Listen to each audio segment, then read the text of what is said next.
अस्सलाम वालेकुम, this is Umaina Basit from ocean of knowledge. तो आज हम कर रहे हैं मैथ 10 की एक्सरसाइज 2.8 का क्वेश्चन नंबर 2। इस एक्सरसाइज में क्वेश्चन की स्टेटमेंट लिखी हुई होती है, उस क्वेश्चन की स्टेटमेंट से हमने इक्वेशन बनानी होती है और फिर उसको सॉल्व करना होता है। सबसे पहले हम क्वेश्चन की स्टेटमेंट को पढ़ते हैं।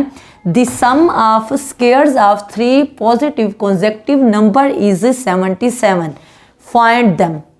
उसने कहा है कि 3 पॉजिटिव कॉन्सेक्टिव नंबर हैं, पॉजिटिव हैं यानी कि माइनस नहीं लगा हुआ होगा, +2 +3 +4 पॉजिटिव 3 नंबर्स हैं और कॉन्सेक्टिव हैं यानी कि 2 3 4 या 5 6 7 या 8 9 10 यानी कि कॉन्सेक्टिव है। ये नहीं हो सकता 2 हो फिर 4 हो फिर 7 हो, ऐसा नहीं है।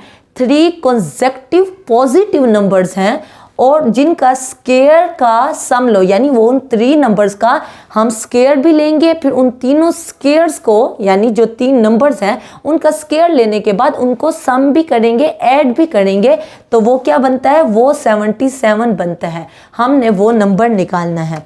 तो जब भी हमने कोई नंबर निकालना होता है उसको हम खुद से कोई नाम दे देते हैं, क्योंकि 3 नंबर्स हैं और 3 नंबर कॉन्सेक्टिव हैं, एक दूसरे के आगे पीछे हैं। तो पहला नंबर x-1 होगा, दूसरा नंबर x होगा और तीसरा नंबर x+1 होगा। यानी कि मिसाल के तौर पे अगर यहाँ 2 नंबर है तो 2 - 1 क्या हो जाएगा, 1, फिर ये 2 और 2 + 1 3 यानी कि 1 2 3, तो पॉजिटिव कॉन्सेक्टिव नंबर हो जाएंगे। तो अब हमने ये नंबर निकालने हैं। हमने देख लिया है कि 3 कॉन्सेक्टिव नंबर इस तरह बनेंगे, एक -1 के साथ, एक अकेला x और तीसरा एक +1 के साथ। अब हमने उन नंबर्स को मालूम करना है। उसने कहा है जो 3 पॉजिटिव कॉन्सेक्टिव नंबर हैं उनका स्क्वायर का जो सम है वो 77 है। इन तीनों नंबर का जो स्क्वायर है यानी कि x-1 का स्क्वायर, फिर क्या लेना है, फिर सम ऐड करना है दूसरे नंबर से, यानी कि दूसरा नंबर x है उसका स्क्वायर लेंगे, फिर ऐड करेंगे तीसरे नंबर से और तीसरे नंबर का भी सम लेंगे, तो वो हो जाएगा x+1 का स्क्वायर। क्वेश्चन में उसने कह दिया है कि sum of square of 3 positive consecutive number is 77, तो वो 77 है। अब हमारे पास इक्वेशन बन गई है क्वेश्चन की स्टेटमेंट से, हम अब इसको सॉल्व करेंगे। देखें a - b का होल स्क्वायर, तो यहाँ हम फार्मूला लगा देते हैं। जब भी फार्मूला लगाने लगे ये 3 उल्टे डॉट्स लगे, इसका मतलब होता है क्योंकि बिकॉज वी नो डैट, हम जानते हैं a - b का होल स्क्वायर बराबर होता है a² + b² - 2ab। पहला एलिमेंट a और दूसरा एलिमेंट b, a - b का होल स्क्वायर बराबर किसके है, a² + b² - 2ab। यानी ये चीज़ हमारे पास मौजूद है और हमने इसको इस शक्ल में कन्वर्ट करना है। तो a का स्क्वायर है, क्या हो जाएगा, x का स्क्वायर फिर प्लस b का स्क्वायर, b हमारे पास क्या है, यहाँ 1 है, 1 का स्क्वायर फिर माइनस है, फिर 2 है, a हमारे पास क्या है वो x है और b हमारे पास क्या है वो 1 है। तो हमने इस शक्ल में मौजूद था, इस शक्ल को इस शक्ल में हमने कन्वर्ट कर दिया है।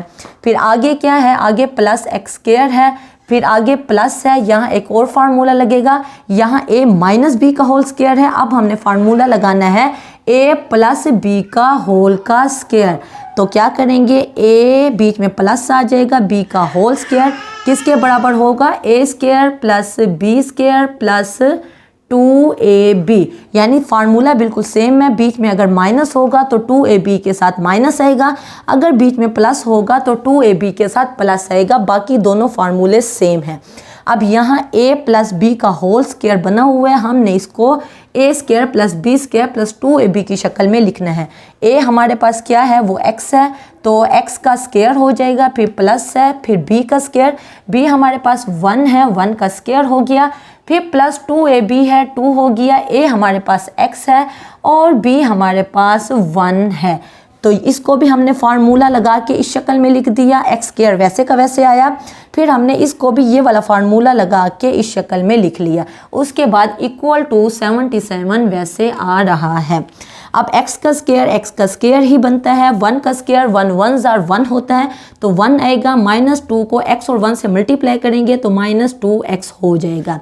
इसी तरह यहाँ x स्क्वायर है तो यहाँ x स्क्वायर ही लिखा हुआ आएगा, यहाँ प्लस x स्क्वायर है, यहाँ फिर प्लस x स्क्वायर हो जाएगा। 1 का स्क्वायर है तो 1 1s आर 1 होता है, 2 को x और 1 से मल्टीप्लाई करेंगे तो वो +2x हो जाएगा इज इक्वल टू 77। अब यहाँ +2x है और यहाँ -2x है तो ये कट गया। यहाँ x स्क्वायर के साथ कोफिशिएंट 1 है, यहाँ भी कोफिशिएंट 1 है x स्क्वायर के साथ और यहाँ भी 1 है। 1x square plus 1x square plus 1x square क्या बन जाएगा, 3x स्क्वायर और +1 क्या बन गया, +2 इज इक्वल टू 77। +2 को बराबर के दूसरी तरफ लेके जाएंगे, देखें 3x स्क्वायर वैसे ही है, +2 को जब बराबर के दूसरी तरफ ले जाएंगे, 77 पहले से मौजूद है तो वो -2 हो जाएगा, +2 -2 में तब्दील हो जाएगा जब बराबर के दूसरी तरफ जाएगा। 77 में से 2 जब माइनस हो जाएगा तो 3x स्क्वायर बराबर आ जाएगा 75 के। अब 3x स्क्वायर से मल्टीप्लाई हो रहा है, बराबर के दूसरी तरफ जाके डिवाइड हो जाएगा तो x स्क्वायर लिखा हुआ आएगा और 75 के साथ डिवाइड हो जाएगा ये 3, तो 3 75 से कट जाएगा, 3 25 आर 75 होता है तो x स्क्वायर हमारे पास 25 बन गया। नीचे डिनोमिनेटर में हमारे पास 1 बचा, 3 1s आर 3 और 3 25 आर 75, तो 25 ऊपर आ गया, डिनोमिनेटर में 1 बचा। अगर डिनोमिनेटर में 1 हो तो उसको लिखने की ज़रूरत नहीं होती।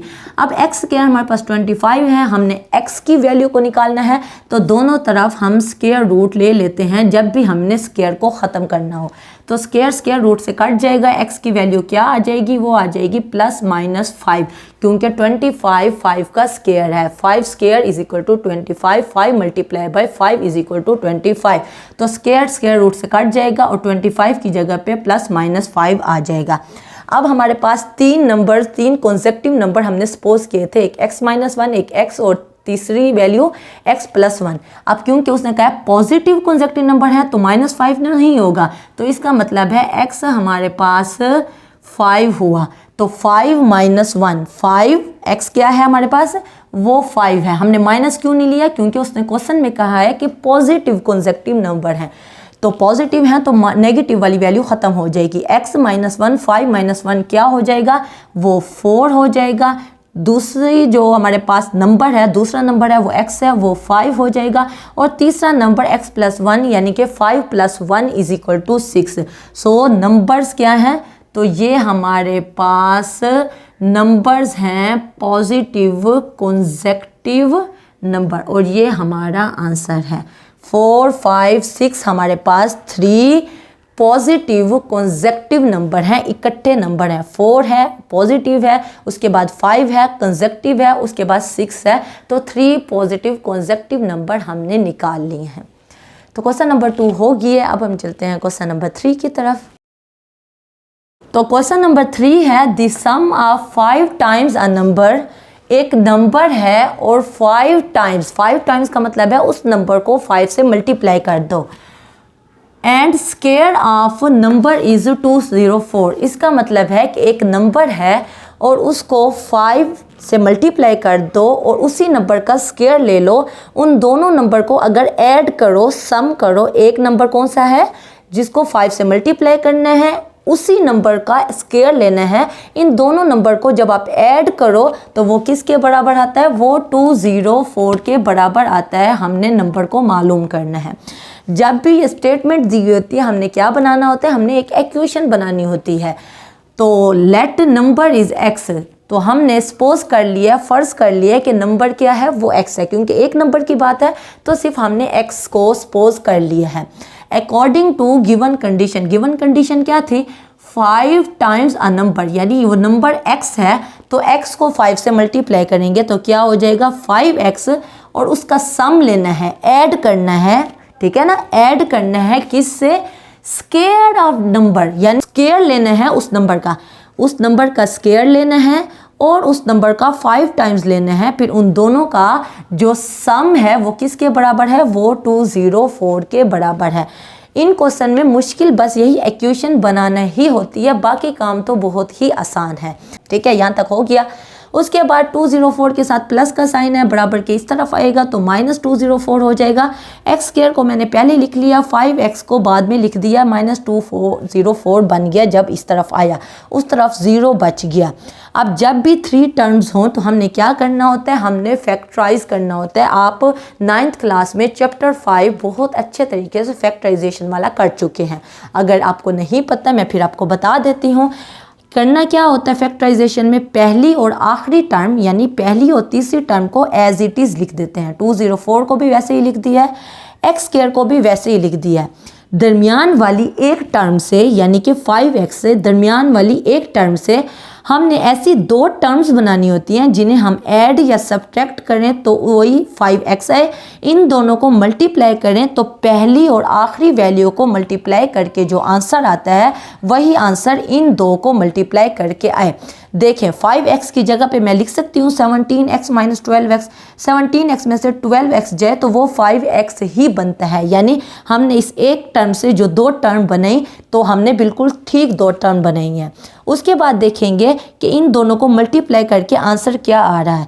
12x को जब 17x से मल्टीप्लाई करो तो वो -204x² बनता है। तो पहली और आखिरी वैल्यू को मल्टीप्लाई करो तो वो भी -204x² बनता है।